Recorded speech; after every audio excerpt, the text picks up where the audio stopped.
আসসালামু আলাইকুম সুপ্রিয় শিক্ষার্থী বন্ধুরা, আজকে আমি অষ্টম শ্রেণী নবম অধ্যায়ের এক্সট্রা জ্যামিতি 9 নং করানোর জন্য উপস্থিত হয়েছি। তোমরা 9 নং এক্সট্রা জ্যামিতিটি খেয়াল করো, বোর্ডে আমি লিখে রেখেছি।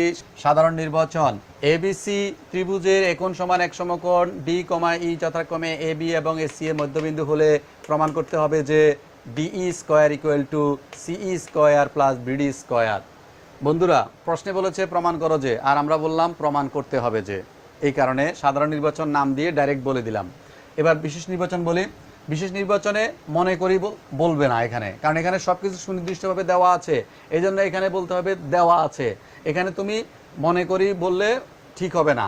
তাহলে আমরা বিশেষ নির্বাচন বলছি, খেয়াল করো। বিশেষ নির্বাচন দেওয়া আছে এ বি সি ত্রিভুজের একোণ সমান এক সমকোণ ডি এবং ই যথাক্রমে এ বি ও এসি এর মধ্যবিন্দু ডি, ই যোগ করি প্রমাণ করতে হবে যে DE square equal to CE square plus BD square.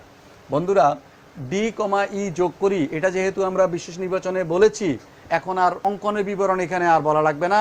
আমরা এখন ডাইরেক্ট চলে যাব প্রমাণে। প্রমাণ বেশি কঠিন না। এখন তোমাকে এখানে কি বলেছে প্রমাণে, খেয়াল করো। বলছে যে ডি এবং ই যথাক্রমে এ বি এবং এসি এর মধ্যবিন্দু। এই জিনিসটাকে তুমি এখন কাজে লাগাও। যেহেতু এ বি এর মধ্যবিন্দু ডি, সুতরাং এ ডি সমান সমান বিডি এটা দাবি করা যায়, কারণ মধ্যবিন্দু এই বাহুটাকে সমান দুইটা ভাগে ভাগ করে দিয়েছে। সুতরাং এডি সমান সমান বিডি। এটা কিন্তু ধাপ 1 নম্বর ধাপে বলতে পারো। আবার এসি এর মধ্যবিন্দু ই, সুতরাং এ ই সমান সমান সিই এটা দাবি করা যায়। তাহলে 1 নং ধাপে আমরা এই দুইটা জিনিস পেয়ে গেছি, এটা সমান এটা। এইবার 2 নং ধাপে আমরা প্রমাণটা বলি। এখানে ডিই স্কোয়ারের মান বের করতে বলেছে না, তাহলে ডিই স্কোয়ারের মান মানে কি? পিথাগোরাসের উপপাদ্য। এখানে তো সমকোণী ত্রিভুজ, এখানে বলছে সমকোণ। তাহলে ছবিটার মধ্যে তো আমরা ওইভাবে সাধারণ নির্বাচনে যেভাবে আছে সেইভাবেই তো আমি ছবিটা এঁকেছি। এখন সমকোণ বলাতে সমকোণের এই জায়গায় এ চিহ্ন দিয়েছি, মানে এই সমকোণের জায়গায় এ দিয়েছি সমকোণী ত্রিভুজ আঁকার সময়। তাহলে আমি এখানে বলতে পারি ত্রিভুজ এ ডিই সমকোণী ত্রিভুজ। এটা তুমি আগে বলে রাখো। কেন সমকোণী ত্রিভুজ? কারণ এখানে একোণ সমকোণ, একোণ সমান এক সমকোণ।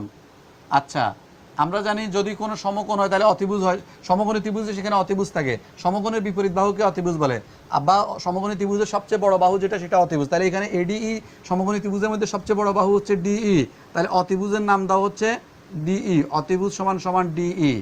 আর আমরা জানি পিথাগোরাসের নীতি অনুসারে যে সমকোণী ত্রিভুজে অতিভুজের উপর অঙ্কিত বর্গ উহার অপর দুই বাহুর উপর অঙ্কিত বর্গ ক্ষেত্রফলের সমষ্টি সমান। তাহলে একটা হচ্ছে এডি, একটা হচ্ছে ডি অপর। তাহলে একটার নাম ডিই স্কোয়ার প্লাস একটার নাম হচ্ছে এই স্কোয়ার। সাইড নোটে লিখে দাও পিথাগোরাসের উপপাদ্য, এই কথা লিখে দাও। এইবার এডি মানে কি বন্ধুরা?